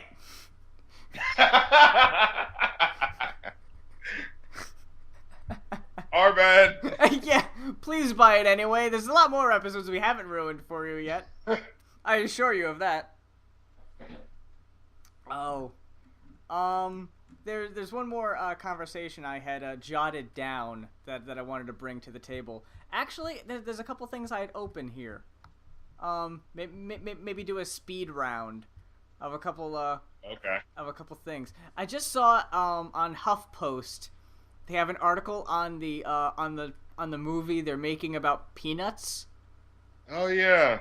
And the headline is just good grief. I was like, uh-oh, what's wrong with it? Like, it sounded like a snarky thing. Like a review of the movie. Yeah, and then I open it, it's just, first official movie trailer wants us to dream big. Like, oh, okay. What's with the good grief, then? You can't just say a phrase. You can't just say good grief. You can't just yell good grief in a movie theater. I think it's illegal. Good grief. Oh no, everyone just panics. Ah! Oh no, I'm very disappointed. I am suddenly full of grief. The other one I had written down, and I think this hits both of us in a way because it hits us in some sort of way. Some type of way. Some type of way. When we were driving up to actually I think it's when we were driving back from MagFest the first year I had went. We were driving back to the Kakalakis, and we started talking about Bill Cosby. Oh. And we were talking about, wasn't it like, man, I used to listen to Bill Cosby CDs all the time, and we were talking about all these different bits or whatever. I don't need to tell people the news surrounding Bill Cosby right now, but this article is talking that Netflix might take, like, his stand-up shit off their, like, archives. What? It's like, it's saying that people might, like, boycott because of his rape allegations. That's fucking stupid. It's like, who would do that? Yeah, like, really? It's not like he talks about rape in the fucking specials. Like, well, unfortunately, there actually is one bit that, wait, there is? that was brought to my attention. It's off the CD, shit, I don't know what it is, but I'm looking at it. I have it over there on my shelf. You're gonna find it? Molly's gonna find it. It's on the very bottom. Do you see it? Yeah, which one is it? It's called, no. It's like True, So True or something. No, neither of them. Hold on. No, not to my brother Russell, to whom I slept with. No. Yeah, that one. No, this one. Okay, yeah, it's off, it's True, it's True. And, I'm just gonna go by the, oh no. I'm just gonna go down the, oh no. Okay, I just found something even funnier. So, I was just gonna go down the track lists. The very first track on this CD is called It's the Woman's Fault.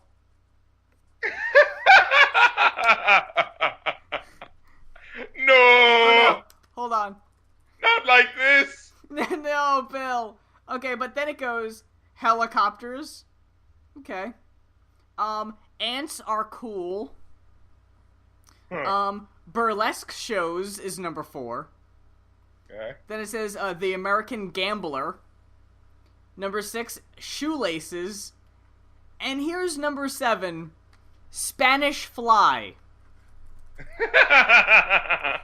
And the entire bit is about putting Spanish Fly in women's drinks and then pretty much having her way with them. Oh no! Oh no! Bill, why in 1969, when this stand-up was probably alright? The crowd seemed to dig it. Hell, I seemed to dig it when I was growing up, and I thought, Bill Cosby was good, wholesome fun. Never would I've thought. But there you go. Well, see, the thing is, I don't think the actual allegations were, like, proven or anything. However, there's just a when lot there's of them. So many. Yeah, it's like it's starting to not look so good. Yeah, like if it was just one or two, it'd be like, well, nothing's been, at least as far as I know. I don't think anything's been like 100% like proven. Or like there's been no like settling out of court. Because usually when people like settle out of court, it means I know that I did something wrong, and I don't want it to legally be said that I did something wrong, so let me just give you money so it'll go away. You know what I mean? Yeah. Like that's what it means when people settle out of court. Yeah. It just means I don't want it to legally be out there that I did something wrong. Yeah, like let's stop this, please. Yeah. Everyone knows. Yeah, as far as I know, nothing like that's happened. But it's kind of like with the Michael Jackson thing, where it's like, another kid? Yeah, I know. Damn, this is really not looking good. But then again, it's like, I hate this sort of thing, because it's like, you want to be able to jump on it easy and be like, oh yeah, there's so many, of course. They probably, like, he probably did what they say he did. Yeah, because there's just so many. I mean, just sheer volume. But then if you do that, then you kind of come off looking like, oh, well, you'll just believe anything that anyone says just because it's against a celebrity. and it chatters your preconceived notions. You just want to be like, oh look, this celebrity is being taken down a peg. Blah, blah, blah. But then, in the same token, if you go like, well, I don't know, we don't 100% know the facts. It might be that, one person did an allegation, and then maybe they got some money from it, so now all these other people are trying to exploit them. That's also a possibility. You know what I'm saying? And then someone starts yelling at you, like, well, don't blame the victims. It's like, I'm not blaming the victims. I never said that. But there's a lot to consider. It's like, it kind of feels like either way with a situation like this, it's like, unless there's literally a court case that says he is found guilty under these charges, which is like, well, I mean, what can you do? Yeah. But like, if it's just the sort of, well, there have been allegations, there's nothing like concrete. It's not like R. Kelly's video where it's like, no, there's a video of R. Kelly pissing in someone's mouth. Yeah. This is kind of like allegations from 20 years ago. Yeah, that's kind of harder to, you know what I'm saying? But then you got to look at the other side of the coin once again, because it could take someone that long to admit to something like that. Especially in the 80s, no one wants to be the guy who said that, basically the family man of the 80s molested her. You know what I'm saying? Like, you don't want to be that chick, Yeah. Because it seems like you're trying to take him down. You know what I'm saying? Mm-hmm. And so I can see how it would be hard to do. But at the same time, I don't know. It's a sticky situation. Just anything involving, like, sexual misconduct, you could say, is usually a sticky situation, mainly because there's that, like, idea of, like, well, this happened to you, but don't say anything, because if you do, then, I don't know, basically people, like, blaming themselves, and stuff like that. Like, there's a whole thing of that happening, you know what I'm saying? Yeah. And so you don't want to be so quick to just be like, oh, then what took you so long to say something? It's like, for fuck's sake. Yeah, you don't want to be that guy. It's like, dude, the family man of America just molested them. Give him a second. I guess what I'm saying here is that at the end of the day, even if this does come down to it, and everything does turn out to be true, I don't think that, like, Fat Albert should be taken off. No. What does that have to do with anything? Nothing. What does Bill Cosby himself I'll have put to it to do you like with this. anything? I'll put it to you like this. Paul, what's his name? No, not Paul. The other Beatle that really matters. John? John? Yeah, John. John he Lennon? Has this whole history of, like, abusing his wives and doing all this God, shit to him. He was an they're asshole. Celebrating. Yeah. And he put it in his music. Yeah. He was talking about how he was so jealous and all that shit. Yeah, John Lennon was a straight-up asshole, but there's still people who clamor around in New York City on a big mosaic thing, singing Beatles songs all day long, in honor and memory of John Lennon. It's just like, I think it's a thing we talked about weeks ago, where you gotta learn to separate the line of work from the person, because it's like, you have no idea how many actors and comedians may have, been sexually inappropriate. Yeah. Or had some sexual misconduct. Like, why aren't we boycotting, like, Mel Gibson shit? Yeah. Or, there's plenty of people we could be boycotting, but we're not. Like, if you honestly want to, like, purge Hollywood of anyone who's done any wrong, the only person you'd have left is fucking Mr. Rogers. And he's dead. He's dead! Yeah, he's our last hope! He was the only one. But once again, that's not to excuse it. Like, well, no. I think if that was in their, like, if that was in their art, or if they were specifically using the money they made from their art to fund something like that, like, if they were using, like, if if John Lennon was using his money to go towards the He-Man Woman Beater Club, you know what I'm saying? They'd be like, okay, maybe this needs to be cut off. Yeah, that's where you gotta draw the line, you know? But if it's just like, in his personal life, he does fucked up shit, like, yeah, that's fucked up. And if you personally find that out and you don't want to, like, fuck with his music like that anymore because you feel like, you know, someone who makes music about how there should be peace in the world doesn't coincide with someone like that, yeah, personally, yeah, I can see that. But to go on, like, a whole thing to say that no one else can enjoy this on Netflix because you can't look past this certain thing, it's like, you know what, yes, they're still criminals and they're still fucked up, but you can't be making the judgment call for everybody on that shit, you know? Yeah. For once on this show, it sounds like, well, actually, no. I was going to say we're on the same page, but we're on the same page about the CD. So, fuck what I was just about to say. But yeah, I'm glad. And obviously, you know, not to exclude other people's opinions, so if you do have a differing opinion, or if you want to start a conversation about really anything we've said on today's show, your comments are always welcome, and they're always read, and more often than not, responded to. So you're more than welcome to leave your comments in the comments section, be them constructive, opinions on the show or stuff we've said. Word. And I want to be 100% clear. Not condoning any of the shit that these motherfuckers did. Yeah, no. No. Let it be known. Because I know motherfuckers like listen 10 seconds. Oh, he advocates this, does he? Nope. No. Not what I'm saying. I'm saying that it's like, you got to be able to draw the line at some point. You know, if you personally don't want to fund someone because they did some shit that you personally don't agree with, and you're like, nah, fuck that. It's like, I understand you not riding with it anymore. But to say that all of Netflix can't watch these movies, even motherfuckers who don't even know about what the hell's going on, you know, because of these people's grievance with it, it's kind of like, Like, if I found out tomorrow that George, what the fuck is his name? I keep wanting to say George Clinton. It's not George Clinton.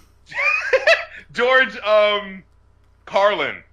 Okay. If I found out tomorrow that he was, I don't know, part of the fucking Ku Klux Klan or something like that, I'd be like, well, that definitely colors how I kind of take his art in a way. But like, if it's still funny, it's still funny. And yeah. I definitely wouldn't pay for the shit anymore. Yeah.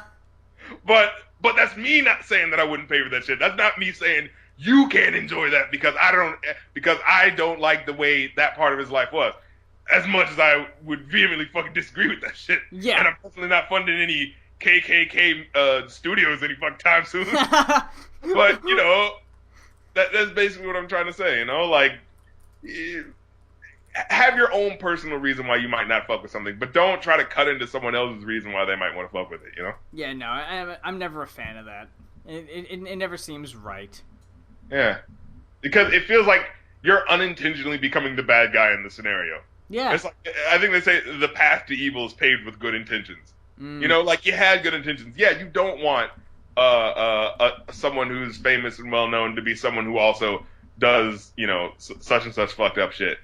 But there's a difference between, you know, someone sexually harassing someone on the job and maybe, like, if they're sexually harassing someone on the job and it's like, all right, yeah, you might want to put a stop to that shit. But at the same time, like, if they got something fucked up going on at home, all right, yeah, whatever, maybe they, like, beat their kids or something like that, but it's like, yeah, that's bad, that's fucked up, but that's got nothing to do with the job. Yeah, exactly. You know? Yeah. Like, if the person does their job well, as long as they're not, like, bringing their kid into work and saying, you need to beat your children like this. You know what I'm saying? Like, that's like, all right, you need to get set the fuck down. But, you know, and it really sucks, but after a while, you have to kind of separate the job from their personal life. You know what I'm saying? And that's not me advocating. I feel like I really need to say this. Okay. I'm not advocating that shit. Yeah, no. I'm just saying, you know, pick your battles, basically. Yeah. I guess that's the bottom line for this week's show. But I'm really glad George Carlin's not in the KKK, bro. I'm really glad George Clinton isn't in the KKK. Hell, we don't know. But okay. I think we covered a lot of ground. Did we go too far? No. Are we good? I think we're good. I've said before, I would never and my fingers are not crossed when I say this, I would never let us go too far. I mean, even if I did, I could always edit it out later if I wanted to. But so far, I haven't had to do that. In 11 episodes, I haven't had to edit out a break because we went too far. I think we're doing good. I sometimes wonder about that. I think that's a good thing, though, to always not be 100% sure on your standings. You need to always have that. Well, maybe that is wrong. But let the audience decide. Yeah, I'm glad that so far we've, at least most of the time, come off as upstanding gentlemen. Yeah, I'm pretty sure. At least like 90% of the time. At the least. I think our track records speak for themselves. I think we're upstanding members of society. and our podcast reflects that. So thank you very much for hanging with us for about 2 hours. We certainly appreciate it. Hope you join us again next week for another episode of us going off as we do, because it's all we know. And for the Goin Off podcast, right here on this side of things, it's Muse. Oh, I'm sorry. Go. And this is Rap. There it is. You fuck! I really set that up poorly. You fucked it up! You fat! You fat! Do you want to try it? I think I can do this. Okay, do it. Alright. We're going off. I'm Rap Critic. Hold on. Hello? What's happening? Oh, shit. Hello? Yes? My headphones keep dying. they're right on the verge of death. So I'm sorry, so... Okay, let's do this real quick. For Going Off, I'm Rap Critic. And I'm Muse. Sayonara! Sayonara! Yeah, bye!